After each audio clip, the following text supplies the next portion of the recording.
மத்தேயு எழுதின சுவிசேஷம் 11ஆம் அதிகாரம் 28 முதல் 30 வசனங்களை நாம் எல்லாரும் சேர்ந்து வாசிக்க போகிறோம்.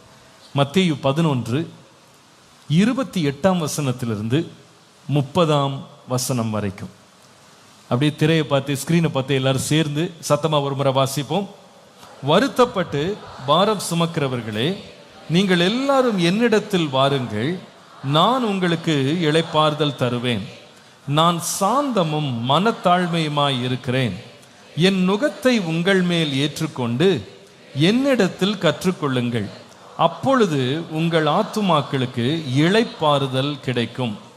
என் நுகம் மெதுவாயும் என் சுமை லகுவாயும் இருக்கிறது.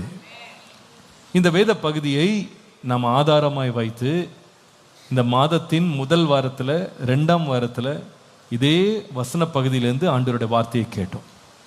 இந்த வசன பகுதியில் ஒரு முக்கியமான வார்த்தை இருக்கு, இளைப்பாறுதல். ஆங்கிலத்தில் ரெஸ்ட் அல்லது ஓய்வு.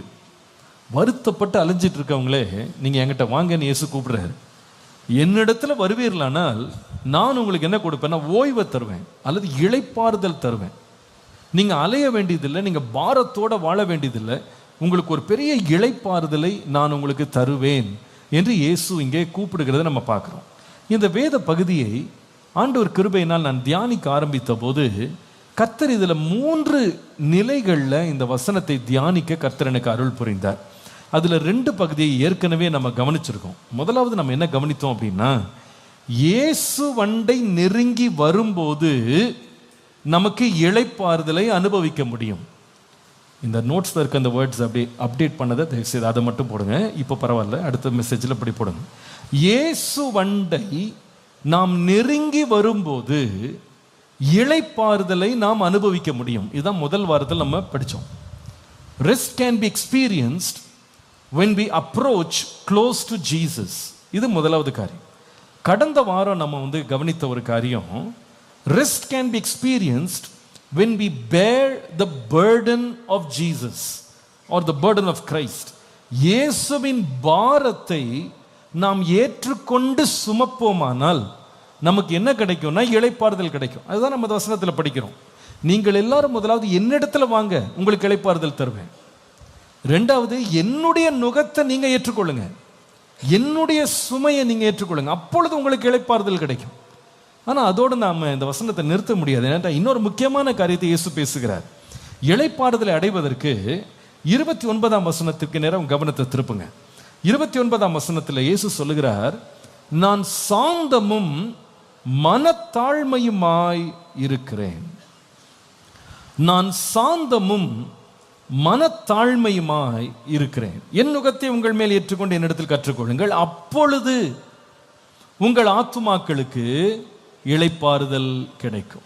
அப்பொழுது, எப்பொழுது அப்படின்னா, இயேசுவின் நுகத்தை சுமந்து கொண்டால் மாத்திரம் பத்தாது, இயேசுவினுடைய குணம் அதை நாம் நம்முடைய வாழ்க்கையில நம்முடைய சுபாவமாக நம்முடைய குணமாய் மாற்றுவோமானால் நமக்கு இளைப்பாறுதல் கிடைக்கும். எழுதுங்க. 3வது, இயேசுவின் குணத்தை உடையவர்களாக இருக்கும்போது இளைப்பாறுதலை அனுபவிக்கலாம்.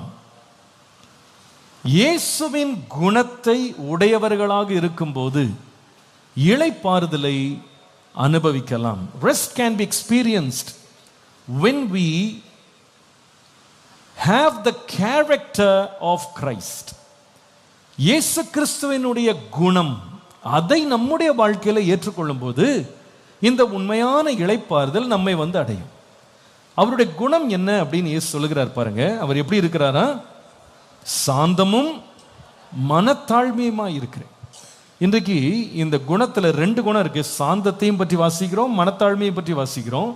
இன்றைக்கு 2யுமே நான் கையாளாம ஒரு காரியத்தை மட்டும் நான் முக்கியப்படுத்த விரும்புகிறேன். அது என்னன்னா சாந்தம். எல்லாரும் சொல்லுங்க, சாந்தம். அப்போ இயேசு நமக்கு வாக்கு பண்ணின இளைப்பாறுதலை நாம நம்ம வாழ்க்கையில அனுபவிக்க வேண்டுமானால் அவருடைய குணமாகிய சாந்தத்தை நாம பெற்று அந்த சாந்தத்தை நம்முடைய வாழ்க்கையில நாம் அனுபவமாக்கும் போது, அந்த குணத்தை நாம நம்முடைய வாழ்க்கையில வைத்துக் கொள்ளும் போது நமக்கு பாரம் இருக்காது, நாம இளைப்பாறுவோம்.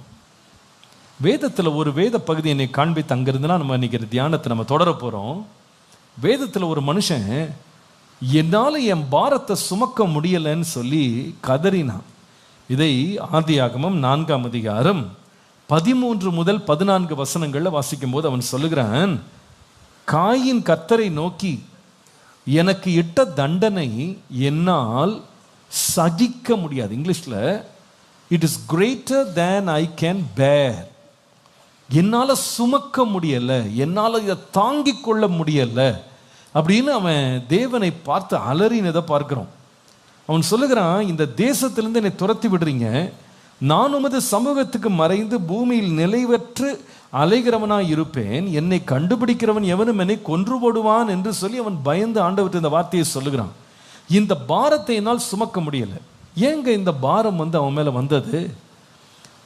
இந்த பாரம் அவனுக்கு ஆண்டவர் கொடுக்கல, இது அவனுக்காக ஆயத்தம் பண்ணலை. இந்த பாரம் அவன் சுமக்கணும்னு தேவன் திட்டமிடலை. ஆனால் இந்த மனுஷனுடைய சுதந்திரமான வாழ்க்கை, சுயாதீனமான வாழ்க்கை இன்றைக்கு ஏன் இவ்வளோ பாரம் உள்ளதாய் மாறினதுன்னு நீங்கள் ஆராய்ந்து பார்ப்பீர்களானா அதனுடைய அடிப்படை எங்கே இருக்குது அப்படின்னு பார்ப்பீங்களான்னா ஆரம்பம் எங்கே இருக்குன்னா 6ஆம் வசனத்தில் பார்க்குறோம். 5-6 வசனங்களை பாருங்கள். அதே அதிகாரம் ஆதியாகமம் 4:5-6 வசனங்களை பாருங்கள். காயினையும் அவன் காணிக்கையும் கர்த்தர் அங்கீகரிக்கவில்லை. அப்பொழுது காயினுக்கு என்ன வந்தது?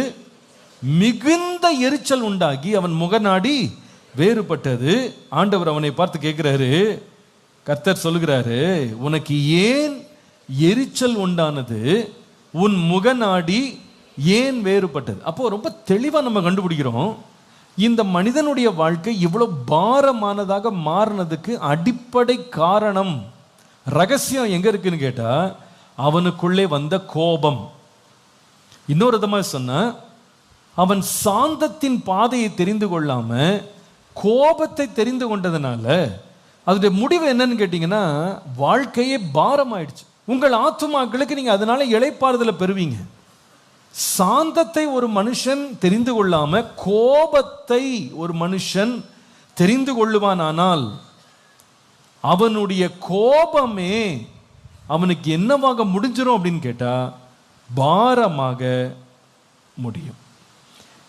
இந்த சம்பவத்தை நீங்க படிக்கும்போது ரொம்ப கஷ்டமா இருக்கும். ஏன்னா இந்த சம்பவத்தின் துவக்கம் என்னன்னு கேட்டீங்கன்னா, இந்த 2 சகோதரர்கள் சேர்ந்து கர்த்தரை ஆராதிக்கணும்னு வந்தாங்க. ஆராதனை யுத்தமாக மாறிடுச்சு. தேவனுக்கு முன்பாக காணிக்கையை கொண்டு வந்தது எரிச்சலாக முடிஞ்சிருச்சு. காணிக்கையை எடுத்துட்டு வந்த அந்த செய்கை அதனுடைய முடிவு எப்படி முடிஞ்சா? கொலையில போய் முடிஞ்சது. முடிவில் பெரிய சுமக்க முடியாத பாரமாக மாறினது. இந்த கோபம்னு இருக்கு பாருங்க, அதை பற்றி தான் இன்னைக்கு நான் பேச போறேன். இந்த கோபம்னு இருக்கு பாருங்க, இந்த கோபம் இந்த சாந்த குணத்திற்கு நேர் எதிரடையானது. யாக்கோபின் நிருபம் 1ஆம் அதிகாரம் 19-20 வசனங்களை வாசிப்பீர்கள். ஆனால் யாக்கோபு 1ஆம் அதிகாரம் 19-20 வசனங்களை வாசிக்கும் போது வேதம் சொல்லுகிறது, என் பிரியமான சகோதரரே, யாவரும் கேட்கிறதற்கு தீவிரமாயும் பேசுகிறதற்கு பொறுமையாயும் கோபிக்கிறதற்கு தாமதமாய் இருங்க. கோபம் படுறதுல கொஞ்சம் சாந்தமா இருங்க, அவசரப்படாதீங்க, சாந்தமா இருங்க, பொறுமையா இருங்க. மனுஷருடைய கோபம் தேவனுடைய நீதியை நடப்பிக்காது. அப்போ சாந்தத்துக்கு நேர் எதிரடியாக வைக்கப்பட்ட ஒரு குணநலன் என்னன்னு கேட்டீங்கன்னா கோபம். கர்த்தருடைய பரிசுத்த நாமத்திற்கு மகிமை உண்டாவதாக. வேதம் இந்த கோபத்தை குறித்து ரொம்ப எச்சரிப்பை நமக்கு தருகிறது, ரொம்ப எச்சரிப்பை தருது. நீங்கள் எபேசியர் 4ஆம் அதிகாரம் 26-27 வசனங்களை வாசித்தால், நீங்கள் கோபம் கொண்டாலும் பாவம் செய்யாதிருங்கள், சூரியன் அஸ்தமிக்கிறதுக்கு முன்னே உங்கள் எரிச்சல் தனிய கடவது. 27ஆம் வசனம், பிசாசுக்கு இடங்கொடாமலும் இருங்கள்னு போட்டிருக்கு. கோபம் எங்க கொண்டு போயிடும் அப்படின்னா, நம்முடைய வாழ்க்கையில பிசாசினுடைய செயல்களுக்கு நம்முடைய வாழ்க்கையின் கதவுகளை அது திறந்து விட்டுரும். அது நீதியை நடப்பிக்காது, அநீதிக்கு கொண்டு போயிடும். காயினுடைய வாழ்க்கையின் முடிவு என்னன்னா, அவன் கோபத்தை தெரிந்து கொண்டு சாந்தத்தை விட்டு விட்டதுனால கடைசியில் ஒரு கொலைகாரனாக மாறிட்டான். இந்த கொலை செய்கிற சுபாவம் பிசாசின் சுபாவம்னு வேதம் சொல்லுது. திருடன் திருடவும் கொல்லவும் அழிக்கவும் வருகிறானே அன்றி வேறு ஒன்றுக்கும் வரான் அப்படின்னு இயேசு சொல்லுகிறார். அப்போ இந்த கொலை செய்கிற சுபாவம் இவனுக்குள்ள ஏன் வந்ததுன்னு கேட்டா, அவன் சாந்தமான ஒரு இருதயத்தை தெரிந்து கொள்ளாம கோபத்தினால் இருதயத்தை நிறைச்சது.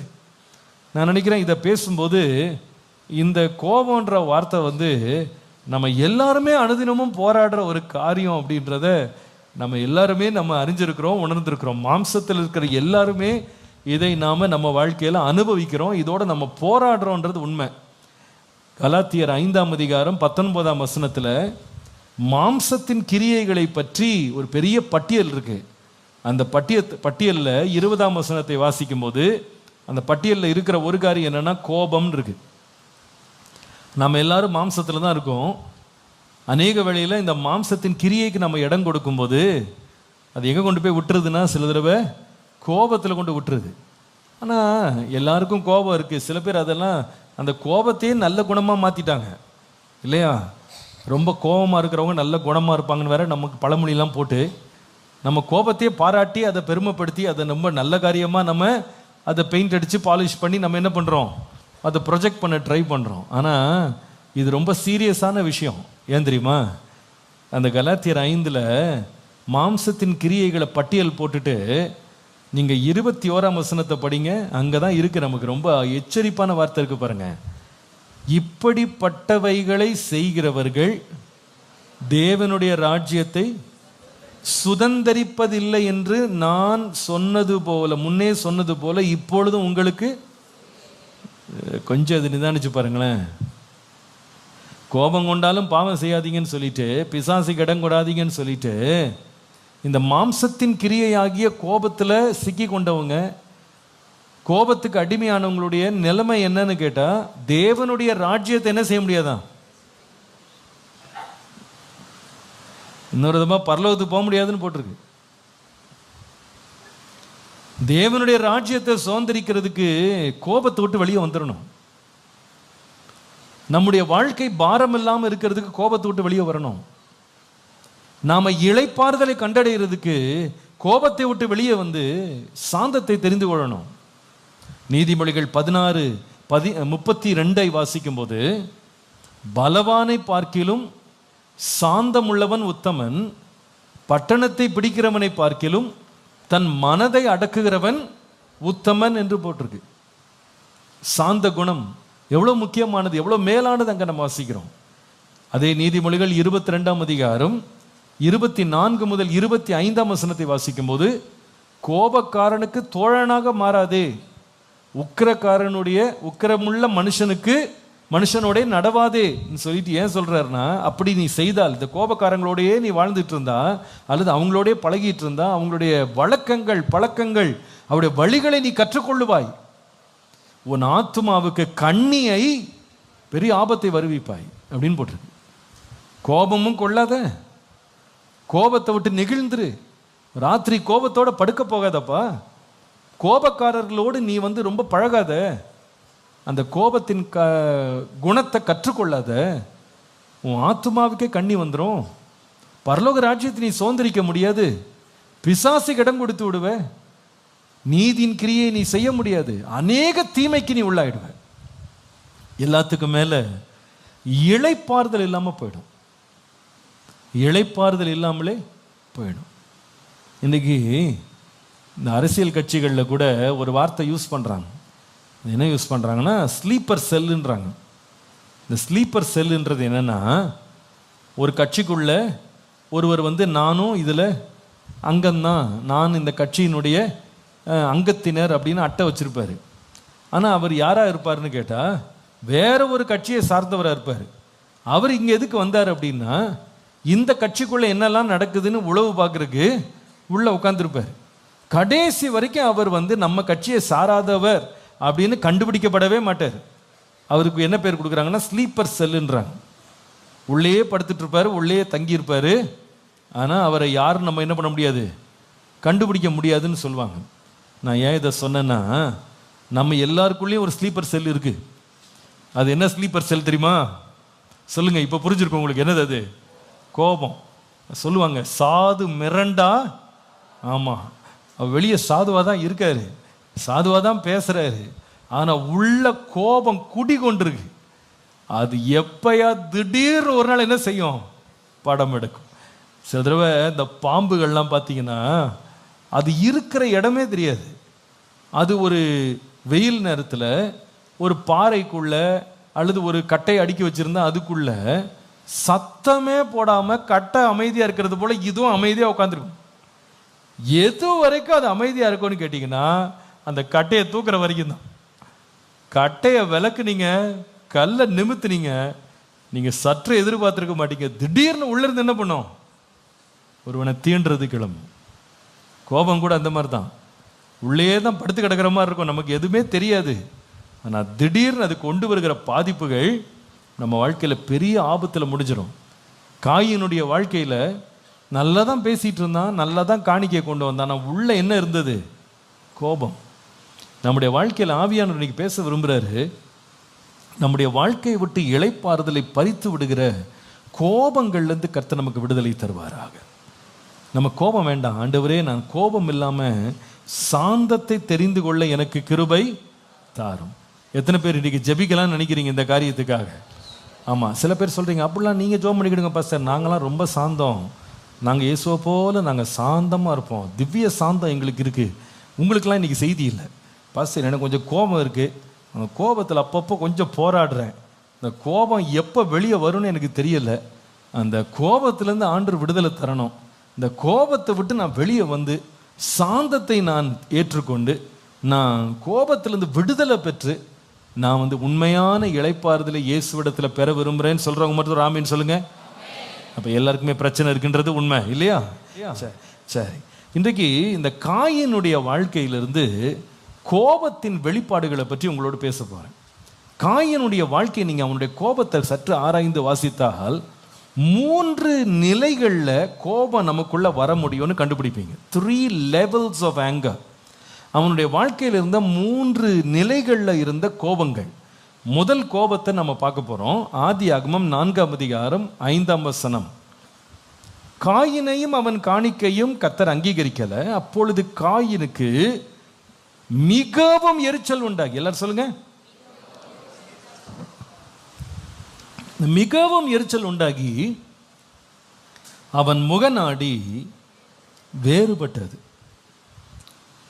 காணிக்கை செலுத்திட்டு வந்து முகம் சரியில்லை. வேதத்தை நீங்கள் உட்காந்து வாசித்தீங்கன்னா பொதுவாகவே முகம் சரியில்லாதவங்க, ரொம்ப துக்கமாக இருந்தவங்க தேவ சமூகத்துக்கு போகும்போது அங்கே முகம்லாம் மாறி வந்தது தான் பைபிளில் வாசிக்கிறேன். அன்னாள் ரொம்ப துக்கத்தோடு இருந்தாள், ஆனால் அவள் தேவ சமூகத்தில் போய் வெகு நேரம் ஜெபம் பண்ணினாள். தேவனுடைய சமூகத்தை பாரத்தெல்லாம் இறக்கி வச்ச பிறகு பின்பு அவள் முகம் எப்படி இல்லை, துக்கமாக இருக்கவில்லைன்னு வாசிக்கிறோம். தேவ சமூகத்துக்கு போய் முகம் நல்லபடியாக மாறி வெளியே வந்தவங்க தான் பைபிளில் நிறைய பேரை வாசிக்க முடியும். தாவீதை நீங்கள் யோசிப்பீங்களான்னா 73ஆம் சங்கீதம், நமக்கு எல்லாம் தெரிந்த சங்கீதம், அதில் 3ஆம் வசனத்தில் அவர் சொல்லுகிறாரு, துன்மார்க்கரின் வாழ்வை நான் கண்டபோது வீம்புக்காரையாக அவர்கள் மேல் பொறாமை கொண்டேன். எனக்கு ரொம்ப எரிச்சலாகி போச்சு எனக்கு இவனில் பார்க்கும்போது. அவங்களுடைய செழிப்பு, வளர்ச்சி, அவங்களுடைய மேன்மை, அவங்களுக்கு எந்த ஒரு இடுக்கண் இல்லாமல் அவங்க நல்லா இருக்கிறத பார்த்துட்டு இந்த வீம்புக்காரர் துன்மார்க்கர் மேலே எனக்கு ரொம்ப எரிச்சலாகி போச்சு அப்படின்னு சொல்லிட்டு 16ஆம் வசனத்தில் அவர் சொல்லுகிறாரு, அதை அறியும்படி யோசித்து பார்த்தேன், நான் தேவனுடைய பரிசுத்த ஸ்தலத்தில் பிரவேசித்தேன், அங்கே அவருடைய முடிவை நான் கவனித்து உணர்ந்தேன், அது வரைக்கும் தான் எனக்கு व्यसனம் இருந்தது. தேவனுடைய ஆலயத்துக்கு போய் இவருடைய முடிவெல்லாம் நான் நிதானிச்சு பார்த்த பிறகு எனக்கு இருந்த துக்கம், எனக்கு இருந்த எரிச்சலாம் என்னை விட்டு போயிடுச்சுன்றார். பொதுவாகவே தேவ சமூகத்துக்கு வந்தவங்க எரிச்சலெல்லாம் விட்டு வெளியே வந்தது தான் நம்ம பார்க்குறோம். ஆனால் இங்கே ஒரு சம்பவம் இருக்கு. காணிக்க செலுத்த போனவன் வெளியே வரும்போது எப்படி வந்தான், எரிச்சலோட வந்தான். நான் நினைக்கிறேன் இந்த கோபத்தில் முதல் பகுதியை உங்களுக்கு காண்பிக்கிறேன். இந்த காயினுடைய கோபத்தில் முதல் பகுதி எழுதுங்கன்னா பின்பு விளக்குறேன். Number 1, the first kind of anger எப்படி ஆரம்பிக்குதுன்னா, anger directed against oneself. தன்னைத்தானே நோக்கி செலுத்தப்படும் கோபம், நமக்கு விரோதமாக நமக்கே எழும்புற கோபம். நமக்கே நம்ம மேல வருகிற கோபம், இது முதல் வகையான ஒரு கோபம். இந்த கோபத்தை நான் காயினுடைய வாழ்க்கையில பார்க்கிறேன்.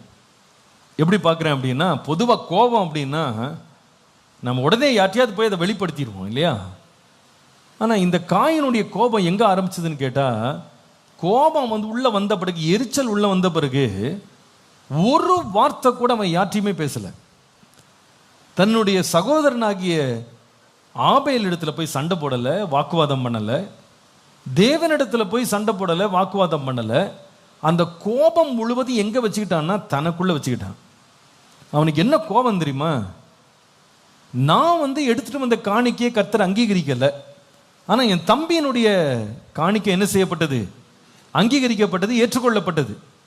அப்போ அவனுக்கு என்ன கோபம் வந்துருச்சுன்னா, என் தம்பி செய்தது போல நான் ஏன் செய்யாம போயிட்டேன், அல்லது என் தம்பியினுடைய வெற்றி எனக்கே கிடைக்காம போயிடுச்சு. இதுதான் முதல் கோபம். நினைக்கிறேன் கோபத்துல முதல் கோபம் நிறைய பேருடைய வாழ்க்கையில எழும்புறது எதுக்குன்னு கேட்டா, நம்ம மேலே எழும்புற கோபம் தான். நான் இது ஒரு பட்டியல் போட்டேன். அநேகருடைய வாழ்க்கையில கோபம் நம்மளை பத்தி தான், வேற யாரை பத்தியும் இல்லை, நம்மளை பத்தி தான் நம்மளுக்கு கோபம். அதுல ஏபிசிடிலேருந்து அப்படியே எடுத்துட்டு வந்தேன், 7 லிஸ்ட் போட்டேன். அதுல அநேகருடைய கோபம் எப்படி இருக்குன்னா, முதலாவது தங்களுடைய தோற்றத்தை பற்றிய கோபம், ஆங்கிரி அபவுட் தியர் அப்பியரன்ஸ். ஏன் நான் இப்படி இருக்கேன், என் தோற்றம், இது நிறைய பேருக்கு தங்கம் மேலே ஒரு கோபம் வருது. ஏன் ஆண்டவர் இப்படி என்னை படைச்சாரு, நான் ஏன் முகம் இப்படி இருக்கு, எனக்கு ஏன் இந்த கலரு, ஏன் என் மூக்கு இப்படி இருக்கு, ஏன் என் கண்ணு இப்படி இருக்கு, ஏன் என் தலை முடி இப்படி இருக்கு, இதை பார்த்து வருத்தப்படுறவங்க நிறைய பேருங்க. அப்பியரன்ஸ். ரெண்டாவது ஒன்று இருக்கு, பேக்ரவுண்ட். எனக்கு ஏன் இப்படிப்பட்ட ஒரு பின்னணி, ஏன் நான் இந்த சூழ்நிலையில் பிறந்தேன், இந்த சூழல்ல நான் ஏன் வளர்றேன், ஏன் ஆண்டவர் என்னை வேற இடத்துல பிறக்க வச்சிருக்கலாமே, என்னை வேற ஒருத்தருக்கு பிறக்க வச்சிருக்கலாமே, ஏன் இந்த பின்னணியில் நான் பிறந்தேன். மூன்றாவது சாய்ஸஸ். நாம் எடுத்த நம்முடைய சொந்த தீர்மானங்கள் அல்லது தெரிந்தெடுப்புகளை பற்றி கோபம்.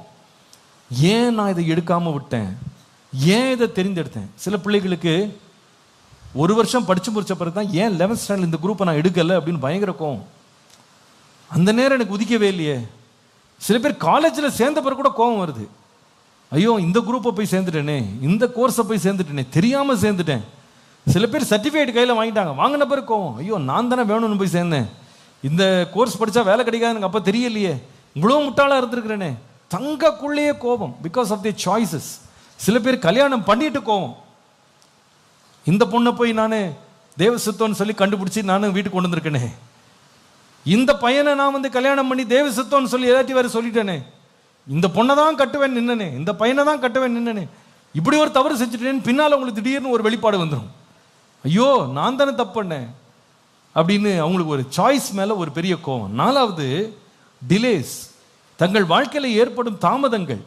ஓ இந்த தாமதங்களால் ஒரே கோபம், ஏன் என் வாழ்க்கையில் இவ்வளோ தாமதம் வந்தது, ஏன் இது நடக்க மாட்டேங்குது, எல்லாருக்கும் கிடைக்குது ஏன் எனக்கு கிடைக்கல. தாமதங்களால் வந்த கோபங்கள். 5வது எக்கனாமிக் ஸ்டேட்டஸ். நம்முடைய வருமானங்கள், நம்முடைய பொருளாதாரத்தினுடைய குறைவுகள், இதை பார்த்து கோபம். ஏன் எனக்கு இந்த பணம் இல்லை, ஏன் எனக்கு சம்பளம் இல்லை, ஏன் எனக்கு விரும்பின சம்பளம் கிடைக்கல, ஏன் எனக்கு சம்பள உயர்வு கிடைக்கல, அதில் ஒரு பயங்கர கோபம். தெரியாமல் நான் இந்த ஃபீல்டை எடுத்துட்டேன், அதனால தான் எனக்கு இவ்வளோ குறைந்த சம்பளம் கிடைக்குது அப்படின்னு சம்பளத்தை பற்றி பணத்தை பற்றி கோபம். இன்னொன்று இருக்கு, எஃப் ஃபார் ஃபெயிலியர்ஸ். நமக்கு வந்த தோல்விகளை பற்றி, ஏன் நான் தோத்து போனேன், ஏன் இதில் நான் தவற விட்டேன். ஃபெயிலியர் நம்மளுக்குள்ள கோபத்தை பற்றி எரிய வைக்கும். G gains. நமக்கு வருகிற சில அதிருப்திகள். சில பேர் பார்த்தீங்கன்னா நம்ம வாழ்க்கையில் நம்ம எடுத்துக்கொண்ட நம்ம எதெல்லாம் நம்ம சம்பாதித்தோமோ அதுவே நமக்கு பாரமாக மாறும்போது நமக்கு கோபங்கள் வர்றது இயல்பு. இன்னொன்று இருக்கு, ஹெல்த் இஷ்யூஸ். நமக்கு இருக்கிற பலவீனங்கள், வியாதிகள், அதனால உள்ள ஒரு கோபம். ஏன் இப்படி எனக்கு வந்தது, ஏன் இப்படி நேர்ந்தது, எனக்கே உடம்புல இப்படி நடக்குது, ஏன் என் உடம்பு இப்படி வேலை செய்ய மாட்டேங்குது. இப்படி பல விதமான காரணங்களுக்காக உள்ளே ஒருவருக்குள்ளே எழும்பக்கூடிய கோபங்கள். இந்த கோபங்கள் பாருங்க, சில பேர் எப்படி சொல்ல வைக்கும்னா பாருங்க, இதெல்லாம் என் தலையெழுத்துன்னு சில பேர் சொல்லுவாங்க. கேட்டிருக்கீங்களா இந்த மாதிரி வார்த்தைகள்? இதெல்லாம் எனக்கு என் தலை எழுத்து, என்ன பண்ணுறது, இதெல்லாம் நான் வாழ்ந்து தான் ஆகணும் போல இருக்கு, இப்படி தான் சகிச்சாகணும் போல இருக்கு, இதெல்லாம் அனுபவிச்சு தான் ஆகணும் போல இருக்கு, மை ஃபேட் அப்படின்னு சொல்லுவாங்க. சில பேர் சொல்லுவாங்க எனக்கெல்லாம் கொடுப்பனை இல்லைங்க அப்படின்வாங்க. என்னது? ஆமாம், இதெல்லாம் கொடுப்பனை இல்லைங்க. அது மாதிரி சில பேர் வந்து பேர் என்ன வேற தத்துவங்கள்லாம் வந்து அதெல்லாம் படிச்சுட்டு வந்தவங்களுக்கு வந்து நான் முந்தின பிறவியில் நல்லவனா இல்லை போல இருக்கு, அதனால தான் இந்த பிறவியில் இப்படி நான் இருக்கேன், அல்லது எங்கள் அப்பா அம்மா ஏதோ தப்பு செஞ்சாங்க போல இருக்கு, அதனால தான் நான் என்ன பண்ணுறேன், நான் அனுபவிக்கிறேன். இப்போ ஃபேமஸான ஒரு வேர்டு ஒன்று சுற்றுதிப்போம், அதில் என்னென்னா கர்மா அப்படின்ற வேர்டு இல்லையா, பழிக்கு பழி கடவுள் வாங்குறாரு அப்படின்னு, கர்மானால தான் அப்படி இருக்கேன். இந்த மாதிரி நிறைய வார்த்தைகளால் நம்ம நிறைய வேளை கோபத்தை நமக்குள்ளே நம்ம என்ன பண்ணுறோன்னா எழுப்பிட்டு இருக்கோம். அது நிறைய பேருடைய வாழ்க்கையை பார்த்தீங்கன்னா வெளியே பார்க்கும்போது சாந்தமாக இருக்கிற மாதிரி தான் தெரியும், ஆனால் உள்ள நிறைய கோபங்கள். நீங்கள் இந்த லிஸ்ட் எடுத்து பார்த்தீங்கன்னா தோற்றம், என்னுடைய பின்னணி, என்னுடைய தெரிந்தெடுப்புகள், என்னுடைய தாமதங்கள், என்னுடைய பொருளாதார நிலை, எனக்கு வந்த தோல்விகள், நான் சம்பாதித்த காரியங்கள், நான் வந்து என்னுடைய சரீரத்தின் பலவீனங்கள், இதெல்லாம் நினச்சி இந்த எரிமலை மாதிரி உள்ள புகைஞ்சிக்கிட்டே இருக்கு. ஆனால் மேலே பார்த்தீங்கன்னா பனியாக இருக்கும், எப்போ வெடிக்கும்னு தெரியாது. யாராவது ஒருத்தர் வந்து நம்மகிட்ட ஏதாவது ஒரு வார்த்தை சொல்லும் போதோ ஒரு சம்பவம் நடக்கும் போதோ அதை பார்த்தீங்கன்னா அது வெடிக்கிற வெடிப்பை யாருமே தாங்க முடியாது. ஏன்னா அது உள்ள ரொம்ப நாளாக இந்த கோபம் உள்ள இருக்குது. இந்த காயினுடைய வாழ்க்கையை பார்த்தீங்கன்னா அவன் வந்து கோபத்தை வெளியே காட்டவே இல்லை, தம்பியால் கண்டுபிடிக்கவே முடியல. இவர் கோபமாக இருக்கிறாரு, எரிச்சலாக இருக்கிறாருன்னு கண்டுபிடிக்க முடியல. அத்தனை கோபத்தை எங்கே அடக்கி வச்சுருந்தான்னு உள்ளே அடக்கி வச்சுருந்தான். நல்லா கவனிங்க, எல்லோரும் கவனிங்க. சில பேர் இருக்காங்க, அவங்க ரொம்ப கோபம் வந்தால் 2 வார்த்தை திட்டிடுவாங்க. திட்டா கூட ஒருவேளை என்ன வந்துடும்னா அந்த கோபம் எப்படி ஒருத்தர் இருமுனா உள்ளே இருக்க அடங்கி இருக்கிற சளி வெளியே வருதோ அந்த மாதிரி திட்டா கூட என்ன வந்துடும், கோபம் வெளியே வந்துடும். ஆனால் சில பேர் வந்து திட்டவே மாட்டாங்க, அமைதியாக இருப்பாங்க.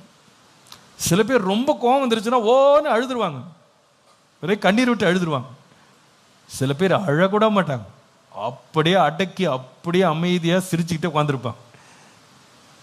ஏசான்னு ஒரு மனுஷன் இருந்தான். அவனை வந்து அவனுடைய சொந்த தம்பி என்ன செய்தானா ஏமாற்றி போட்டான். அவனுக்கு வர வேண்டிய ஆசீர்வாதத்தை அப்பாட்ட வந்து இவனுக்கு முன்னாலே வந்து களவாடிட்டு போயிட்டான். அவனுடைய ரியாக்ஷன் என்ன தெரியுமாங்க? நீங்கள் ஆதியாகமம் 27ஆம் அதிகாரம் 38ஆம் வசனம் படித்தீங்கன்னா, தன் தகப்பனை இந்த ஏசா நோக்கி, என் தகப்பனே, இந்த ஒரே ஆசீர்வாதம் மாத்திரமா உம்மிடத்தில் உண்டு, என் தகப்பனே என்னையும் ஆசீர்வதியும் என்று சொல்லி ஏசா சத்தமிட்டு அழுதான். எல்லாரும் சத்தமா சொல்லுங்க, என்னது? ஆமா, இவனுடைய வெளிப்பாடு என்னன்னா சத்தம் போட்டு அழுதுட்டான். காயின் ஒரு சத்தம் போட்டு அழுதா கூட நல்லா இருந்திருக்கும். இப்படி என்னுடைய காணிக்கு அங்கீகரிக்காம பட போயிடுச்சே, ஆண்டவர் வந்து இப்படி என்ன நிராகரிச்சிட்டாரு, ஏன் இப்படி எனக்கு நடந்ததுன்னு அழுது கூப்பாடு போட்டிருந்தா கூட கோபம் உள்ளத்தோடு என்ன பண்ணிருக்கலாம், வெளியே வந்திருக்கும். ஆனால் அவன் சத்தம் போடலங்க, ஒரு வார்த்தை கூட பேசல, அமைதியாக இருந்தான். இவனுக்கு எதுவுமே பாதிப்பே நடக்காதது போல அமைதியாக இருந்தான். நம்ம ஊரில் ஒரு வார்த்தை யூஸ் பண்ணுவாங்க, சில வெளியில் தடுக்கி கீழே விழுந்துட்டா நீங்கள் போய் எக்ஸ்ரே எடுத்து பார்த்தீங்கன்னா எலும்பு ஒன்றும் உடஞ்சிருக்காது, ஆனால் வலி மட்டும் இருந்துகிட்டே இருக்கும். சொல்ல விளக்குதா உங்களுக்கு? அதுக்கு ஒரு வார்த்தை யூஸ் பண்ணுவாங்க, என்ன காயம்னா ஊமக்காயம்னுவாங்க. எல்லாரும் சொல்லுங்க. ஆமாம், நிறைய பேர் கோபம் கூட ஊமக்காயமாக தான் இருக்கு, ஊமையாக இருக்கும். வெளியே ஒரு வார்த்தை வராது, ஒரு அழுக வராது, ஒரு திட்டு வராது, அப்படியே ஊமையாக இருக்கும். ஆனால் அந்த ஊமக்காயம் இருக்கும் பாருங்க, நம்மளை நிற்க விடாது, உட்கார விடாது, படுக்க விடாது, தூங்க விடாது, அங்கங்கே சிவப்பாக இருக்கும். அது வெளியே நம்ம யார்ட்டையும் காட்டவும் மாட்டோம், சொல்லவும் மாட்டோம். இது பேர் வந்து ஊமக்காயம். இதை நீங்கள் வந்து போய் நீங்கள் எக்ஸ்ரே எடுத்து பார்த்தா கூட அந்த காயம் தெரியவே தெரியாது, ஒரு இன்ஃப்ளமேஷன். இந்த வகையான கோபம் காயினுடைய வாழ்க்கையில் ஆரம்பித்தது. இதே ஒரு கோபத்தை வந்து அப்சலோம்ட்டு நீங்கள் பார்க்க முடியும். அப்சலோம் வந்து தன்னுடைய சகோதரியாகிய தாமாரை இந்த அம்னோன் தவறாக நடத்திட்டான்னு சொல்லி அவனுக்கு வந்த கோபம் வெளியே காமிக்கவே இல்லைங்க, அமைதியாக உட்காந்து 2 வருஷம் எந்த நல்லதும் பேசலை, கெட்டதும் பேசலை, அமைதியாக உட்காந்துருந்தான். எல்லாரும் நினச்சாங்க இவனுக்கு கோபம் இல்லைன்னு. 2 வருஷம் கழித்து தன் சகோதரனை கொன்னே போட்டான். இது என்னன்னா ஊமக்காயம், இது ஊம கோபம் உள்ள உட்காந்துருக்கு. இந்த கோபம் வெளியே தன்னை உடனே வெளிப்படுத்தாது. இந்த கோபங்கள் அநேக வேளையிலுடைய வாழ்க்கையில் நமக்கு விரோதமாகவே இந்த கோபம் திரும்பிடும். நாமே அதை பற்றி பேசிட்டு, நாமே அதை பற்றி யோசிச்சுட்டு, நாமே சில வேளையில் நம்ம மேலே பழி சுமத்திட்டு உட்காந்துருப்போம். இதை பற்றி வேதம் பேசும்போது பிரசங்கி 7ஆம் அதிகாரம் 9ஆம் வசனத்தை வாசிக்கும் போது, உன் மனதில் சீக்கிரமாய் கோபம் கொள்ளாதே, மூடரின் நெஞ்சிலே கோபம், எல்லாரும் சொல்லுங்க, எங்க குடியிருக்குமா? மூடருடைய. அப்போ ஒரு மனுஷனுடைய நெஞ்சில் இந்த கோபத்தை குடியிருக்க வச்சுட்டு அமைதியா இருக்கும்போது ஒருவனை யாரா மாற்றினோம் அதுன்னா அவனை முட்டாள தான் மாற்றும். அவன் எடுக்கிற தீர்மானங்கள், அவன் பேசுகிற வார்த்தைகள், செய்கிற செயல்கள் எல்லாமே எப்படி இருக்கும்னா மதியனமாக தான் இருக்கும். காயனுடைய வாழ்க்கையில வெளியே சொல்லாத, பேசாத, அமைதியா இருந்த கோபம் எவ்வளோ பெரிய பாதிப்பை அவனுக்கு உண்டாக்குச்சு பாருங்க. குடும்பமே போச்சு, உறவுகள் எல்லாம் உடைஞ்சு போச்சு, கடைசியில் கொலைகாரனாக மாறினான். இன்னைக்கு இந்த செய்தியை கேட்டுக்கொண்டிருக்கிற ஒவ்வொருவரோடும் ஆண்டவர் பேசுறார். Are you angry at yourself? Are you quiet but very angry? அமைதியா இருக்கிறீங்க, ஆனால் பயங்கர கோபம். ஒருவேளை அந்த கோபம் யாராவது ஒருத்தரை பற்றி இருக்கும். சில பேருக்கு தங்களுடைய பெற்றோரை பற்றி ஏதோ ஒரு கோபம், அவங்க சொன்ன காரியம், அவங்க நடந்துக்கிட்ட காரியம், அவங்க செய்த காரியம், செய்யாமல் போன காரியம், அவங்கள பற்றி சொன்ன ஒரு அதை அப்படியே மனசுக்குள்ள வச்சுருக்காங்க. ஆனால் டெய்லி சாப்பிட்டுட்டு தான் இருக்காங்க, வீட்டில் தண்ணி குடிச்சிட்டு இருக்காங்க, வீட்டில் தான் படுத்து தூங்குறாங்க, அப்பாவோடு தான் பேசுகிறாங்க, அம்மாவோடு தான் பேசுகிறாங்க. உள்ள ஆள் மனதில் என்ன இருக்குன்னா இஸ் அன் ஆங்கர். சில பேருக்கு மனைவி மேலே இந்த ஆழ்ந்த கோபம், கணவன் மேலே ஆழ்ந்த கோபம் பல வருஷங்களாக. சில பேருக்கு மாமனார் மேலே, மாமியார் மேலே ஒரு கோபம் உள்ளே வந்துருச்சு, அது வெளியே போல, அது உள்ளே உட்காந்துருக்கு, உள்ளே இருக்கு. சில பேருக்கு பார்த்தீங்கன்னா நாத்தனார் மேலே, சில பேருக்கு கோ பிரதர் மேலே, பிரதர் இன்லா மேலே, சிஸ்டர் இன்லா மேலே ஒரு கோபம், டீப் சீட்டட் ஆங்கர் உள்ளே வச்சுருக்காங்க. கடந்த வாரம் என்னுடைய சொந்தத்தில் ஒரு பிள்ளைகிட்ட பேச வேண்டிய ஒரு சூழ்நிலை வந்தது.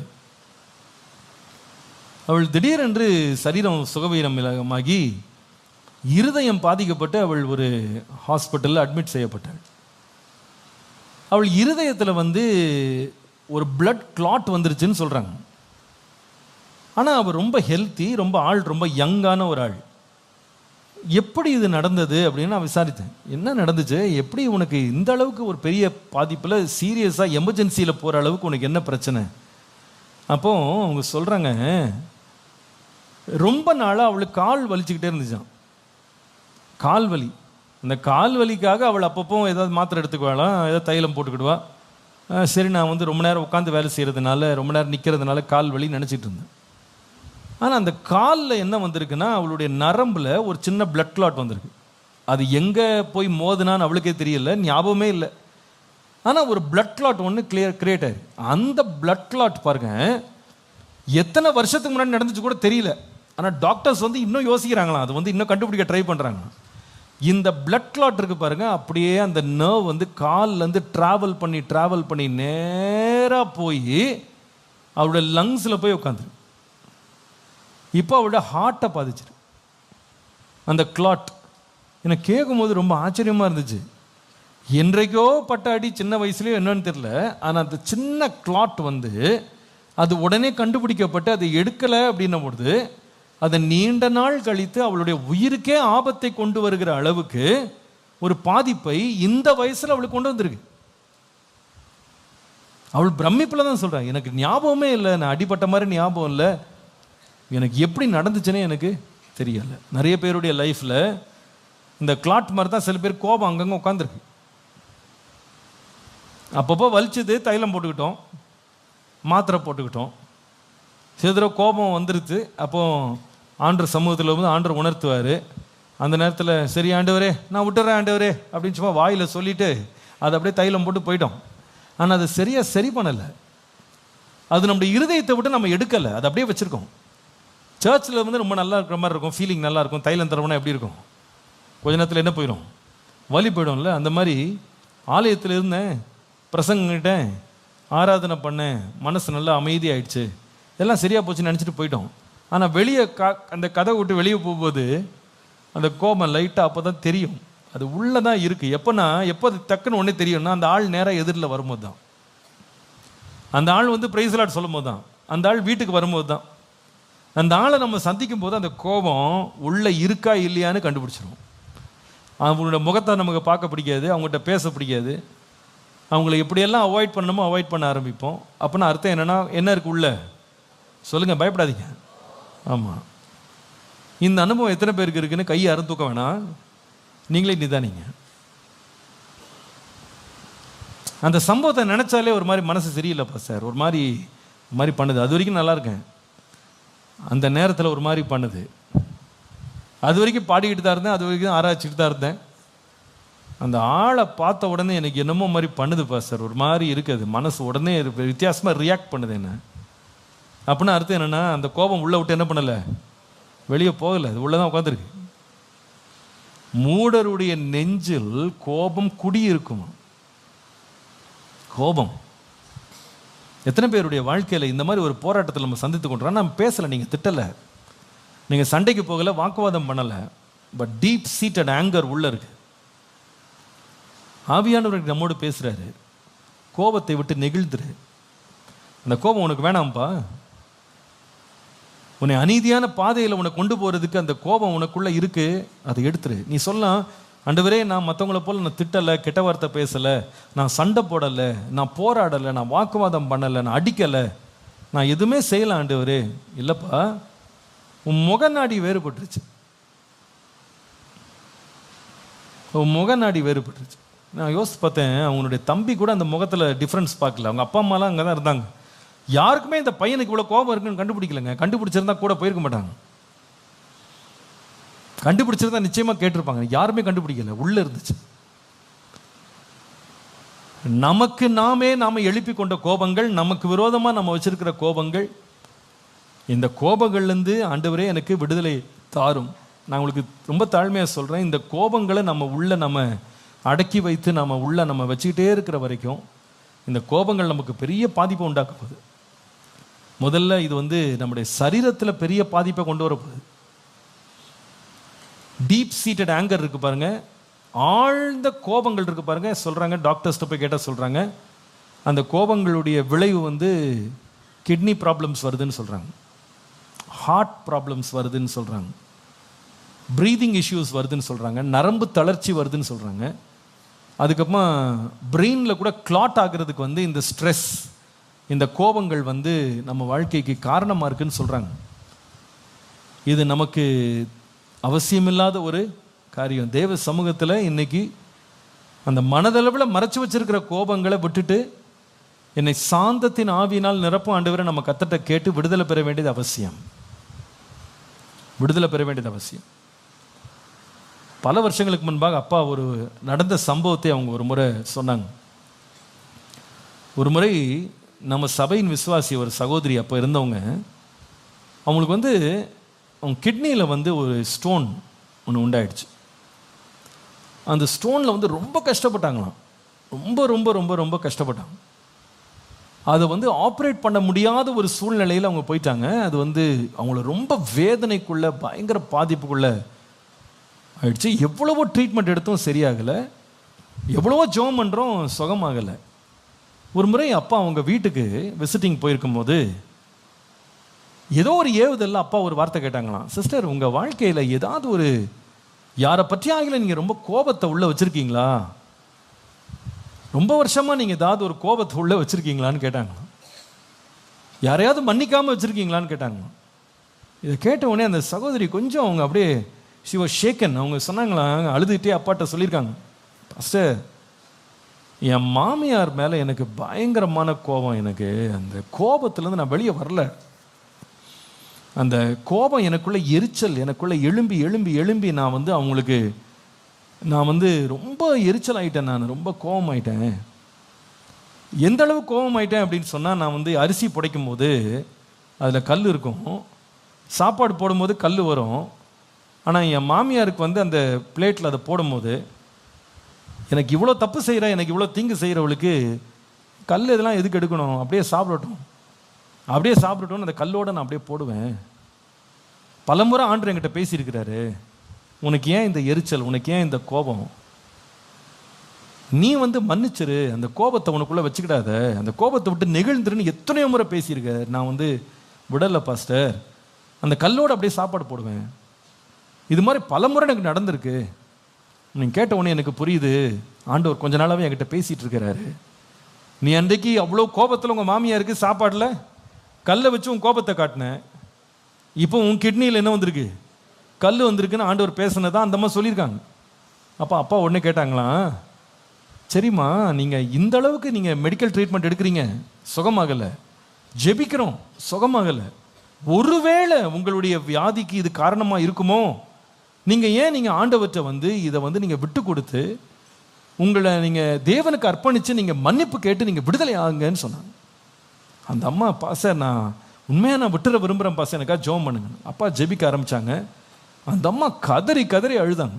அழுது சொன்னாங்களாம், ஆண்டவரே என் மாமியார் எனக்கு செய்த எல்லா கொடுமைகளை நான் மன்னிச்சிட்றேன்ப்பா, நான் மன்னிச்சிட்றேன்ப்பா, என் இருதயத்தை விட்டு அதை எடுத்துருங்க ஆண்டவரே, நான் இனிமேல் அந்த கோபத்தை என் உள்ளத்தில் நான் வைக்க மாட்டேன், என்னை குணமாக்குங்க, என் இருதயத்தில் அந்த கோபத்தை எடுத்துருங்க, அந்த கோபத்தை எடுத்துருங்க, கோபத்தை எடுத்துருங்கன்னு அந்த அம்மா கதறி கதறி அழ ஆரம்பிச்சாங்க.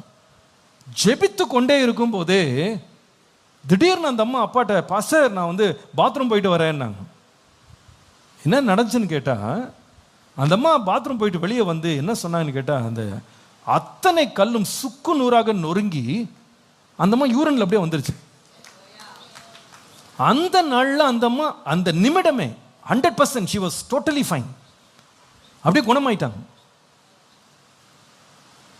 நான் கிட்னி ஸ்டோன் வர்றதுக்கு எல்லாத்துக்கும் கோபம் தான் காரணம் நான் சொல்லலை, அப்படி பாஸ்டர் சொல்லிவிட்டாரு அப்படி நீங்கள் போய் புதுசாக ஒரு வியாக்கியானம் கொடுக்காதீங்க. நான் சொல்ல வந்தது என்னன்னா, ஒரு மனிதனுடைய சரீரத்தினுடைய சுகத்தை கூட கோபம் என்ன செய்ய முடியும்? பாதிக்க முடியும், பாதிக்க முடியும். நிறைய பேருடைய இமோஷனல் ஹெல்த், அவங்களுடைய நல்ல நினைவுகளை, மனநிலையை கோபம், உள்ள உட்கார்ந்துருக்கிற கோபம் பாதிக்க முடியும். நல்ல உறவுகளை, குடும்ப உறவுகளை, நல்ல நண்பர்களை, நல்ல ஐக்கியங்களை இந்த உள்ள உட்கார்ந்துருக்கிற கோபம் சுக்குநூறாக நொறுக்க முடியும், அழிக்க முடியும். ஆண்டவர் இன்னைக்கு பேசுறாரு, வெளியே நீ பேசாமல் இருக்கலாம்ப்பா, வெளியே ஒண்ணுமே காமிக்காம இருக்கலாம், ஆனால் உனக்குள்ள இருக்க கோபத்தை விட்டு நீ நெகிழ்ந்துரு. உனக்குள்ள அந்த கோபம் குடி இருக்கக்கூடாது. எல்லாரும் சொல்லுங்க, என்ன செய்யக்கூடாது? ஆமா, கோபத்துக்கு எவ்வளோ மேக்சிமம் ஆண்டவர் கொடுத்த ஷெல்ஃப் லைஃப் எவ்வளோ அப்படின்னு கேட்டால், எக்ஸ்பைரி டேட் எப்படி? சூரியன் அஸ்தமிக்கிறதுக்கு முன்னால கோபம், எரிச்சல் தணிஞ்சிடணும். அதாவது அந்த நாளை தாண்டி அடுத்த நாளுக்கு அந்த கோபத்தை கொண்டு போகக்கூடாது. நம்ம வீட்டில் எவ்வளவு நல்ல நல்ல பழம் கூட, நல்ல காய்கறி கூட நீங்கள் வெட்டி நீங்கள் சமைச்சு மீதி கொஞ்சம் இருக்கும் பாருங்கள், அதெல்லாம் எடுத்து போய் குப்பை தொட்டில் போட்டிங்கன்னா, அதை வெட்டி போடும்போது அந்த வெங்காயம் கூட நல்ல ஸ்மெல்லாக தான் இருக்கும், நல்ல வாசமாக தான் இருக்கும். அந்த தோலில் ஒன்றும் பெருசாக ஒன்றும் இருக்காது. ஆனால் அடுத்த நாள் அந்த குப்பையை நீங்கள் திறந்து பார்த்தீங்கன்னா எப்படி இருக்கும்? நாற்றமாக மாறிடும்ல, வாசனை நாற்றமாக மாறும். கோபம் கூட அன்றைக்கு ராத்திரியோடு டிஸ்போஸ் பண்ணிட்டீங்கன்னா பிரச்சனை இல்லை. கோபம் வர்றது இயல்பு தான், எல்லாருக்கும் வரும். ஆனால் அந்த கோபத்தை தங்க விடாமல் அதை உடனே நம்ம ஃப்ளஷ் பண்ணிட்டோம் அப்படின்னா, அதை தூக்கி வெளியே போட்டோம்னா, அதை உடனே மன்னிச்சுட்டு அதை மறந்துட்டு நாம் சாந்த குணத்தை நமக்குள்ளே கொண்டு வந்துட்டோம்னா நாம் தப்பிச்சோம், நாம் குணமாயிடுவோம், நம்ம விடுதலை ஆயிடுவோம். அதில் அந்த கோபம் நம்மளை கொன்று போடும். ஆண்டவரே நான் பேசலை, நான் திட்டலை, நான் வாக்குவாதம் பண்ணலை, நான் சண்டைக்கு போகலை அப்படின்றதுக்காக தயவுசெய்து நான் ரொம்ப நல்லவன்னு சொல்லி நீங்கள் யாருமே நம்மளை மாறு தட்டிக்க வேணாம், நம்மளே பாராட்டிக்க வேணாம். ஆவியானவர் பேசுகிறதை காதுள்ளவன் கேட்க கடவன். இன்றைக்கு பேசிக்கொண்டிருக்கும் போது ஆவியானவர் உங்கள்கிட்ட உணர்த்துறாரா, எப்பா நீ பேசலை, நீனு அமைதியாக திரும்பி போயிட்டு அப்சலோம் மாதிரி. ஆனால் உள்ள உனக்குள்ள கோபம் இருக்கா? உனக்குள்ள ஆழமான எரிச்சல்களை நீ வச்சிருக்கிறியா? இன்றைக்கு சொல்லுங்க, ஆண்டவரே அதை என்ன விட்டு எடுத்துடுறேன்ப்பா, உங்களுடைய கிருபை எனக்கு நீங்க தாங்க, மன்னிக்க வேண்டியவர்களை மன்னிச்சிடுறேன் ஆண்டவரே,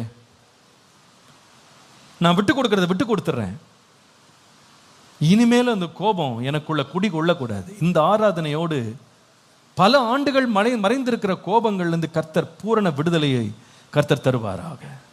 ஒரு நிமிடம் அப்படியே கண்களை மூடி வலது கருத்தை உயர்த்தி சொல்லுங்க, இயேசுவே என் இருதயத்தை நீங்கள் சுத்திக்கிறீங்க, போதும்ப்பா இந்த நீண்டகால கோபங்கள், நீண்டகால எரிச்சல்கள் என்னுடைய உறவுகளை எவ்வளவு கசப்பாக்கிட்டு இருக்கு.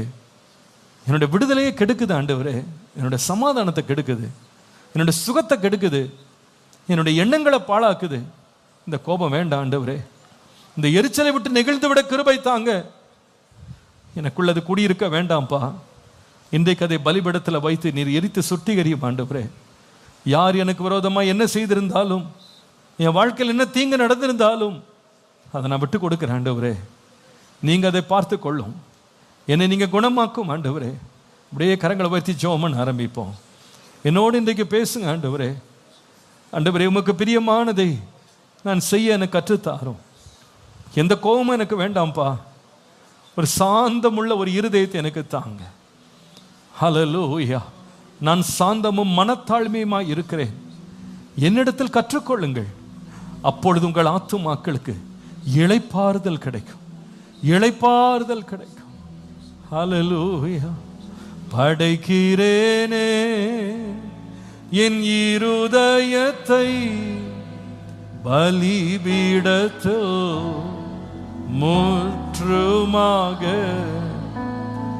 அடைக்கிறேனே என் இருதயத்தை பலிபீடத்தில் முற்றுமாக கண்களுடன் செவியோடு வாயும் கையும் காலுமாக கண்களுடன் செவியோடு வாயும் கையும் காலுமாக வாழ்த்துகிறேன் இயேசுநாதா, வாழ்த்துகிறேன் இக்காலையிலே, வாழ்த்துகிறேன் வாழ்த்துகிறேன் இயேசுநாதா, வாழ்த்துகிறேன் இக்காலையிலே. இந்த காலையில் ஆவியானவர் பேசுறார். ஒருவேளை இன்னைக்கு ஆவியோட சத்தத்தை கேட்டு நீங்க அந்த கோபத்திலேருந்து வெளியே வந்துருவீங்களானா, அந்த கோபத்தை விட்டுருவீங்களானா, அந்த எரிச்சலை விட்டு நீங்க விலகி போவீங்களானா, நான் நிச்சயமா விசுவாசிக்கிறேன் கர்த்தர் உங்களுடைய வாழ்க்கையை மறுரூபமாக்கிடுவார். உங்களுடைய எண்ணங்களை தெளிவுபடுத்திடுவார். உங்களுடைய அவுட்புட்டே ஆண்டவர் டிஃப்ரெண்டாக மாற்றுவார். உங்களுடைய பெர்ஃபார்மன்ஸ் ஆண்டவர் வந்து இன்க்ரீஸ் பண்ணுறதுக்கு அது போதும். நம்முடைய வாழ்க்கையில் நீண்ட காலமாக இருக்கிற சமாதான கேடுகளை கர்த்தர் விலக்கிடுவார். பாஸ்டர், என் மனைவியை நேசிக்க முடியலை, என் கணவனை நேசிக்க முடியலை, என் பிள்ளைகளை நேசிக்க முடியல, என் பெற்றோரை நேசிக்க முடியல. இந்த போராட்டத்தில் இருக்கிற உங்களுக்கு ஒரு பெரிய குணத்தை கர்த்தர் கொடுக்க வல்லவர், கர்த்தர் சுகமாக்க வல்லவர். விசுவாசிக்கிற ஆமென் சொல்லுங்க. I know you can get a better job, you can perform better. கர்த்தர் உங்களுக்கு தடைப்பட்டிருக்கிற ப்ரமோஷன்ஸ் ஆண்டவர் கொடுக்க வல்லவர்.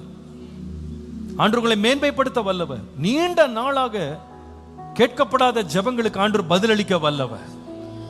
இன்றைக்கு ஆவியானவர் பேசுற சத்தத்தை கேட்டு, ஆண்டவரே எனக்கு இளைப்பாறுதலே இல்லாம போறதுக்கு இந்த ஆழமாக மறைந்திருக்கிற இந்த கோபத்திலிருந்து எனக்கு விடுதலை தாங்கப்பா, எனக்கு விடுதலை தாங்க. யாரை பற்றி எனக்கு கோபம் வேண்டாம். சில பேருக்கு சில ஊழியர்களை பற்றிய கோபம் இருக்கும். நான் அநேக சம்பவங்கள் இந்த மாதிரி கேள்விப்படும் போது கஷ்டமா, எனக்கே கஷ்டமா இருக்கும். அவங்க சொல்லுவாங்க, பாஸ்டர் இத்தனை லட்சத்தை நான் ஏமாந்துட்டேன்னு சொல்லுவாங்க. சில பேர் சொல்லுவாங்க, இத்தனை காரியங்கள் வந்து எனக்கு விரோதமா அவங்க செஞ்சதுனால அவங்க மேல எனக்கு இந்த வருத்தம் போவே இல்லை பாஸ்டர். எனக்கு விரோதமா, என் குடும்பத்துக்கு விரோதமா, என் வாழ்க்கைக்கு விரோதமா அவங்க செய்த சில காரியங்களை என்னால் மன்னிக்க முடியல. ஒருவேளை சில பேர் நீங்க பொதுவான இடங்கள்ல அவமானப்படுத்தப்பட்டிருக்கலாம், நீங்க காயப்படுத்தப்பட்டிருக்கலாம். உங்க வாழ்க்கையில சில பயங்கரமான சூழ்நிலைகள் உங்க வாழ்க்கையை வந்து ரொம்ப உங்களை இருதயத்தை உடைச்சிருக்கலாம். இன்றைக்கு சொல்லுங்க, ஆண்டவரே அந்த கோபம் எனக்குள்ள தங்க கூடாது. இது கர்த்தருடைய ஆலயம். எத்தனை பேர் விசுவாசிக்கிறீங்க? உங்கள் சரீரமானது நீங்கள் தேவனாலே பெற்றும் உங்களில் தங்கியும் இருக்கிற பரிசுத்த ஆவியானவருடைய ஆலயமாய் இருக்கிறது என்றும் நீங்கள் உங்களுடையவர்கள் அல்லவென்றும் அறியீர்களா? இது ஆலயம். இது தேவனுடைய ஆவியானவர் தங்கி இருக்கிற அவருடைய ஆலயம். அந்த ஆவியானவருடைய கனி என்ன தெரியுமா? ஆவியின் கனியோ அன்பு, சந்தோஷம், சமாதானம், நீடிய பொறுமை, தயவு, நற்குணம், விசுவாசம், சாந்தம். கோபம் அல்ல, சாந்தம். இச்சை அடக்கம், அந்த சாந்தத்தை எனக்குள்ள தாங்க ஆண்டவரே. இந்த கோபத்தை எடுத்து போடுங்க, கோபத்தை எடுத்து போடுங்க. ஒருவேளை சில பேர் பல வருஷத்துக்கு முன்னாடி நடந்த ஒரு சம்பவத்தை இன்னும் கூட யோசித்துக்கிட்டு, அதை பற்றி வருத்தப்படுத்திக்கிட்டு, அதை பற்றியே யோசித்துக்கிட்டு, அவங்க மேல இன்னும் நீங்க கோபத்துல அப்படியே நீங்க இருக்கலாம். ஒருவேளை நீங்க அவங்கள பார்த்து 20 வருஷம் இருக்கலாம், அவங்களோட பேசி 10 வருஷம் இருக்கலாம், அவங்கள சந்தித்து நீங்க பல வருஷங்களா இருக்கலாம். ஆனா உள்ள இருக்கு, உங்களுக்கு தெரியும், அவங்கள பற்றி ஒரு சின்ன எண்ணம் வந்தாலும், ஒரு செய்தி கேட்டாலும், அவங்களோட போட்டோவை பார்த்தாலும், அவங்களோட வீடியோவை பார்த்தா உள்ள அப்படியே ஒரு மாதிரி பண்ணுது. அப்படின்னா அர்த்தம் என்ன தெரியுமா? அது உள்ளதான் உட்காந்துருக்கு, உள்ளதான் உட்காந்துருக்கு. அதுல இருந்து வெளியே வாங்க. இன்னைக்கு அதை எடுத்துறேன் ஆண்டவரே, என் வாழ்க்கை விட்டு எடுத்துறேன். 100க்கு 100 எனக்கு விடுதலை நீங்க எனக்கு தாங்கப்பா. நான் நிச்சயமா சொல்றேன், நீங்க அந்த கோபத்தை ஆவியானவரே என்னை விட்டு எடுத்துட்டு எனக்கு சாந்தத்தை தாங்க அப்படின்னு ஆண்டவருக்கு நீங்க ஒப்பு கொடுத்து பாருங்க. your sleep will be better. உங்களுடைய தூக்கம் இன்பமாக இருக்கும். ஹல்லேலூயா. நான் படுத்துக்கொண்டு நித்திரை செய்வேன், எழுந்திருக்கிறேன், கர்த்தர் எனக்கு துணையாக நிற்கிறார், கர்த்தரனோடு கூட இருக்கிறார். அந்த ஒரு உணர்வு உங்களுக்கு இருக்கும். ஒவ்வொரு படியும் உங்க வாழ்க்கையில நிம்மதியா இருக்குங்க. ஒரு இளைப்பாறுதலோட நீங்க வாழ்வீங்க. ஆண்டவரே எனக்கு விடுதலை தாரும். மறைந்திருக்கிற கோபம், சில பேர் நமக்கு விரோதமா நமக்கு இருக்கிற கோபங்கள், ஆண்டவரே இதிலிருந்து விடுதலை தாரும். ரெண்டாவது ஒரு கோபம் இருக்குங்க, அது காயினுடைய வாழ்க்கையில் உங்களுக்கு சொல்லி காட்டுறேன். ஆதியாகமம் 4:8 பாருங்க. காயின் தன் சகோதரனாகிய ஆபேலோட பேசினான். அவர்கள் வயல்வெளியில் இருக்கும் சமயத்தில் காயின் தன் சகோதரனாகிய ஆபேலுக்கு விரோதமாய் எழும்பி அவனை கொலை செய்தான். ரெண்டாவது எழுதுங்க, நான் எக்ஸ்பிளைன் பண்றேன். anger directed against one's family. ஒருவருடைய குடும்பத்திற்கு எதிராக வெளிப்படும் கோபம் அல்லது செலுத்தப்படும் கோபம், சொந்த குடும்பத்துக்கு விரோதமாக எழும்புற, அவங்களுக்கு விரோதமாக நம்ம செயல்படுத்துகிற கோபங்கள். காயினுடைய வாழ்க்கையில் இதை பார்க்க முடியும். இது ரொம்ப ஆபத்தானது. அவனுடைய கோபத்தை நீங்க நல்லா உற்று பார்த்தீங்கன்னா அது அவசியமற்றது, கொஞ்சம் கூட நியாயமே இல்லாத ஒரு கோபம் இது. திரும்ப சொல்றேன், his anger was dangerous, it was unwanted, it was unreasonable.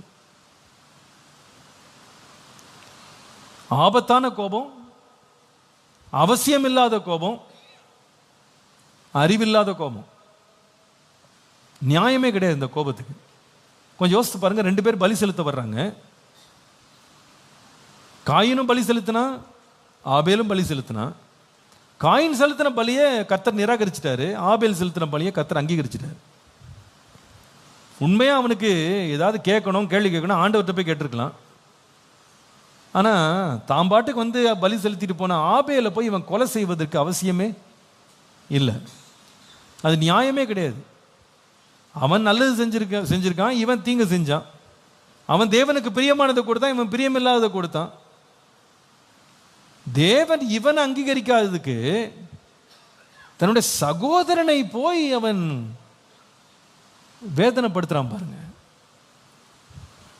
தன்னுடைய தோல்வியை ஏற்றுக்கொள்ள மனம் இல்லாமல் தன்னுடைய சகோதரனை பகடக்காயாய் மாற்றினான். திரும்ப சொல்றேன், தன்னுடைய தவறை அவன் ஏற்றுக்கொள்ள மனம் இல்லாமல் குற்றமில்லாத தன் சகோதரனை பகடைக்காயாக மாற்றினான். நம்முடைய வாழ்க்கையில இது ரொம்ப நிதானிக்க வேண்டிய ஒரு காரியம். நிறைய பேருக்கு தெரியும், நம்ம வாழ்க்கையின் தோல்விக்கு, நம்ம பிரச்சனைக்கு வேற யாரும் காரணம் இல்லை, நம்ம தான் காரணம். ஒருவேளை நம்ம படிக்காம போயிருப்போம், ஆயத்தம் பண்ணாம போயிருப்போம், ஃபெயில் ஆயிருப்போம். அதுக்கு நமக்கு யார் மேலே கோவம்னா டீச்சர் மேலே கோவம், ஸ்கூல் மேலே கோவம். அவங்க என்ன பண்ணுவாங்க, அதே ஸ்கூலில் தான் இன்னொரு பிள்ளை ஃபர்ஸ்ட் ரேங்க் வாங்கினா, 100க்கு 100 வாங்கினா. ஆனால் நம்ம அந்த கோபத்தை நியாயமே இல்லாத கோபங்களை உள்ள வச்சுட்டு உட்காந்துருக்கோம். சில பேர் பாருங்க, கல்யாணம் ஆயிருக்கும், கல்யாணம் வேலை போயிருக்கோம், அதுக்கு யார் மாட்டுவான்னு கேட்டால் கடைசியில் மனைவி தான் மாட்டுவான். உன்னை கல்யாணம் பண்ண கையோட எனக்கு என்ன போச்சு, நீ ஒழுங்காக வேலை செஞ்சிருந்தா ஏன் வேலை போகுது? அல்லது வேலை போகிறது அப்படின்றது ஒரு இயல்பு. வேலையில் இருக்கவங்க எல்லாரும் ஒரு நாள் வேலை போக தான் செய்யும். நஷ்டங்கள் வருவது இயல்பு. சில பேர், என் வியாபாரத்துக்கு நஷ்டம் வந்ததே நீ பிறந்ததுக்கு அப்புறமா தான். பிள்ளை மேலே அவ்வளோ கோபம். இவ பிறந்ததுலேருந்து எல்லாம் ராசி இல்லாமல் போச்சு, இவ பிறந்ததுலேருந்து எல்லாம் நஷ்டம்தான், எல்லாம் இழந்துட்டேன். அந்த குற்றமே இல்லாத அந்த பிள்ளைக்கு ஒன்றும் தெரியாது, அது பிறந்து கிடக்கும். அந்த பிள்ளை மேலே கோபத்தை காமிச்சு, உன்னால தான் எல்லாமே நஷ்டமாச்சு, எல்லாமே இழந்து போச்சு. இந்த பையன் பாருங்க, தன்னுடைய நிராகரிப்புக்கு இன்னொருத்த மேலே பழி. நம்முடைய வாழ்க்கையில் இந்த மாதிரி கோபங்கள் சொந்த குடும்பத்தின் மேலே வருவது அநேக வாய்ப்பு இருக்கிறது. இது பாருங்க, ஆண்டவர் பலி செலுத்த 2 பேரும் வந்தபோது இது காம்படிஷன் கிடையாது. யார் பெரியவன் யார் சின்னவன் கிடையாது. கர்த்தருக்கு பிரியமானது செஞ்சா அவன் ஏற்றுக்கொள்ளப்படுவான். நன்மை செய்தால் மேன்மை இல்லையோ, நன்மை செஞ்சுட்டு போயிடலாம். ஏற்கனவே செய்த தீமைக்கு இவன் கொடுத்த பதிலாம் இன்னும் பெரிய தீமை. இன்னைக்கு நிறைய பேர் ஏற்கனவே செஞ்சது தப்பு தான், அந்த தப்பை மறைக்க பெரிய தப்பு பண்றாங்க. ஏன்னா உள்ள கோபம்.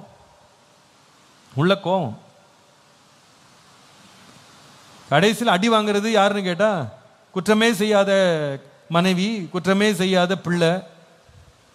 சில வீடுகளில் கணவன் கூட அடி வாங்குறாரு, உத வாங்குறாரு. ஏன்? இவங்களுக்கு இருக்கிற எரிச்சல் அதை குற்றம் செய்யாதவர்கள் மேல் செலுத்துவது. இதுல முடிவை பாருங்க, குற்றமில்லாத அவனுடைய ரத்தம் சிந்தப்பட்டது, நல்ல உறவு முறிந்து போனது. இவனுடைய ரத்தம் கோபத்தில் கொதிச்சுக்கிட்டு இருக்கு, இன்னொரு ரத்தம் தரையிலிருந்து கர்த்தரை நோக்கி கதறுது. அநியாயமா என்னை கொண்டு போட்டான், என் வாழ்க்கையை சிதைச்சு போட்டானே, வாழ வேண்டிய வயசுல நான் மரிச்சிட்டேனேன்னு சொல்லி அழுறான். 37ஆம் சங்கீதம் 8ஆம் வசனம் சொல்கிறது, கோபத்தை நெகிழ்ந்து உக்கிரத்தை விட்டுவிடு, பொல்லாப்பு செய்ய ஏதுவான எரிச்சல் உனக்கு வேண்டாம். பொல்லாப்பு செய்யத்தக்க தூண்டுகிற எரிச்சல் உனக்கு வேண்டாம். கோபத்தில் ஒரு ரொம்ப ஜாக்கிரதையா இருக்க வேண்டிய காரியம் என்னன்னா, ஒரு மனுஷன் உங்களுக்கு கோபம் வந்துருச்சுன்னா அது நீங்க ஃப்ளஷ் பண்ணல, அதை ரிமூவ் பண்ணல அப்படின்னா அது யாருக்காவது ஒரு கெடுதல் செய்யாம வெளியே போகாது. அது சொல்ல புரியுதா உங்களுக்கு? கோபம் மட்டும் உள்ள வந்துருச்சு, அந்த கோபத்தை நீங்க சீக்கிரமா கதவை திறந்து அனுப்பிச்சிடணும், அதை வெளியே தள்ளிடணும். அதை எடுக்கல, அது வெளியே போகும்போது யாரா ஒருத்தருக்கு ஒரு ஆபத்தையோ தீங்கையோ அது செய்யாம அது வெளியே போகாது.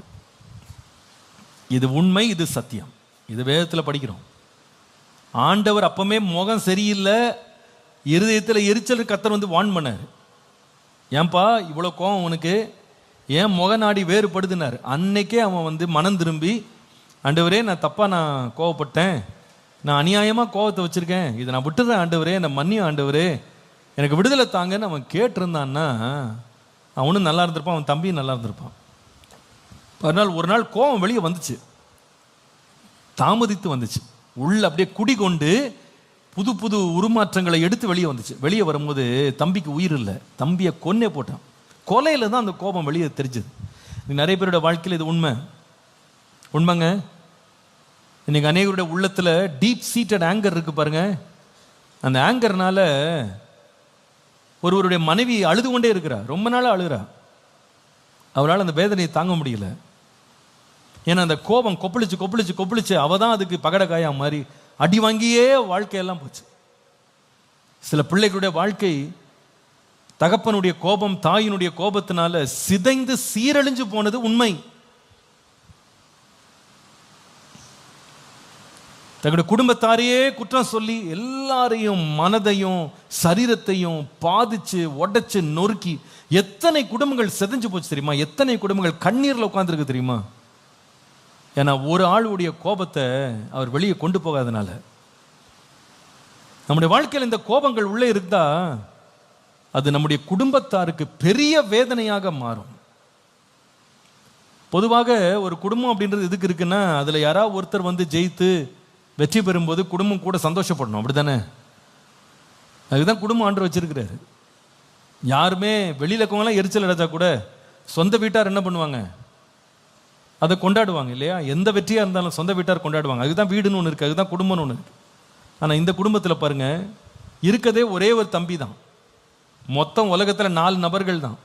அதுல தம்பி ஆண்டவரால் ஏற்றுக்கொள்ளப்பட்டான், அவன் காணிக்கை அங்கீகரிக்கப்பட்டது. சந்தோஷப்பட வேண்டியவன் யாருன்னா அண்ணன் தான். சந்தோஷப்பட்டிருக்கணும், கொண்டாடி இருக்கணும். வேதம் சொல்லுது, அழுகிறவரோட அழுங்க, சந்தோஷப்படுறதோட என்ன பண்ணுங்க? சந்தோஷப்படுங்கன்னு சொல்லி வேதம் சொல்லுது. ஆனா இந்த பையனை பாருங்க, ஒருவனுடைய வெற்றியை பார்த்துட்டு இவனுக்கு எரிச்சல் வந்துருச்சு. அவ்வளோ கோபம், அவ்வளோ எரிச்சல். இது நிறைய வீடுகள்லையும் உண்டு. மனைவிக்கு கொஞ்சம் வெற்றி வந்துருச்சுன்னா இவங்களுக்கு ஏற்கனவே ஒரு கோபம் இருக்கும். என்ன கோபம்னா, நம்ம எது செஞ்சாலும் நடக்க மாட்டேங்குது அப்படின்னு இவங்களுக்கு ஒரு கோபம் இருக்கும் கணவனுக்கு.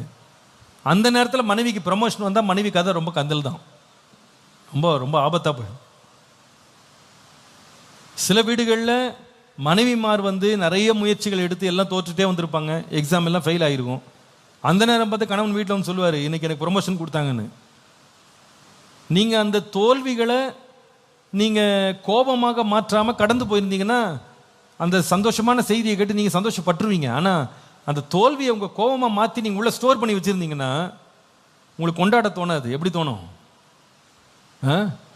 அந்த நேரத்தில் ஒரு தவறான வார்த்தை பேசணும்னு தான் தோணும். அதை அசட்டை செய்து அதை காயப்படுத்தி வேதனைப்படுத்துகிறவர்களாக மாறிடுவாங்க. மற்றவர்களை பாராட்டி அவங்கள சந்தோஷப்படுத்துகிற ஒரு குணம் உள்ளேருந்து வராது. Deep seated anger. கொஞ்சம் யோசித்து பாருங்க, இந்த தம்பி கண்டுபிடிக்க முடியல அண்ணனுக்கு இவ்வளோ கோபம் இருக்குன்னு. தெரிஞ்சிருந்தா அவன் அந்த பக்கமே போயிருக்க மாட்டான். கூடவே பேசிகிட்டே போனாங்க, வயல்வெளியில் பேசிகிட்டே போனான்.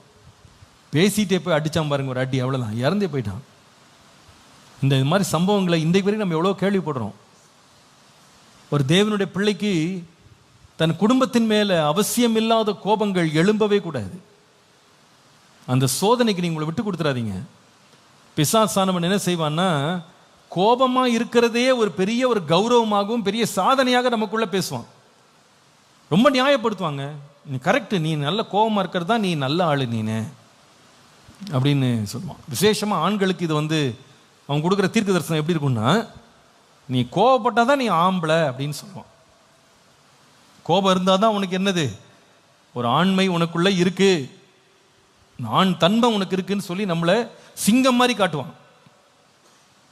நம்ம கடைசியில் கண்டுபிடிப்போம், இப்படி சிங்கமா மாதிரி குடும்பம் என்னாச்சு? ஆமா, குடும்பம் போச்சு. அதான் வேதம் சொல்லுது, கோபம் கொண்டாலும் பாவம் செஞ்சிடாதீங்க, பிசாசுக்கு இடம். இன்னைக்கு உங்க வாழ்க்கையில ஆவியானவர் பேசுறாரு, வீடே ஒரு இளைப்பாறுதல் இல்லாம போனதுக்கு இந்த வீட்டார் மேல் நியாயம் இல்லாத கோபங்களை வச்சிருக்கீங்களா? நியாயமே இல்லாத கோபங்கள், முடிவில்லாத கோபங்களை வளர்த்துக்கிட்டே இருக்கீங்களா? ஆண்டவரே, ஒருவருடைய வெற்றியை பார்த்து என்னால் தாங்க முடியாத கோபங்கள் எனக்குள்ள இருக்குமானா என்னை விட்டு எடுத்துருங்க ஆண்டவரே. கோபத்தை என்னை விட்டு நெகிழ்ந்து விட கிருபை எனக்கு தாங்க. அன்றைக்கு அந்த மூத்த குமாரன் தம்பி வீட்டுக்கு அவனுக்காக ஒரு பாராட்டம் நடத்திட்டு இருக்காங்க. இவனுக்கு ரொம்ப நாளாக கோபம் போல இருக்கு. நமக்கு முன்னாடி அப்பாட்ட பங்கை வாங்கிட்டு போயிட்டு இவன் நல்ல உலகத்தை நல்ல ஜாலியாக என்ஜாய் பண்ணிட்டு வந்திருக்கான். நம்ம தான் மிஸ் பண்ணிட்டோம்னு நினச்சான்னு என்னன்னு தெரியல. பையன் வீட்டுக்கு வரும்போது அப்பா உதைப்பாரு அடிப்பாருன்னு நினச்சிட்டு இருந்தான்.